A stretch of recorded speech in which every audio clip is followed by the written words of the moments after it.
बांधर आहे. मी जेल भोगलोय, माझ्यावरती हल्ले झालेत. मला मारताना व्हिडिओ कॉलवरती बघण्याचं आकाचं जे स्वप्न होतं ते अपूर्ण राहिलंय. आका जेलमध्ये गेलेत, मी बाहेर आहे. तर गेल्या 4 वर्षापासून त्यांना मला माझे पाय तोडताना त्यांना ते व्हिडिओ कॉलवरती लाईव्ह पाहायची इच्छा होती. प्रचंड छळलंय, मला छळलंय, माझ्या वृद्ध आई वडिलांना छळलंय, माझ्या पत्नीला, माझ्या मुलीला छळलंय. हा जो सगळ्यांचा छळ आहे, तो छळ पाहून गेल्या 2 वर्षापासून 1.5 वर्षापासून मी या सगळ्या प्रक्रियेतून बाहेर पडलो होतो.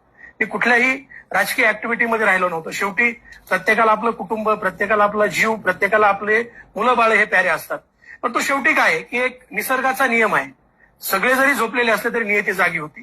त्या नियतीनं या गोष्टीमध्ये काही अंशी आम्हाला न्याय दिलाय आणि उरलेला जो न्याय तो आता लढून घेण्याचं आम्ही ठरवलंय.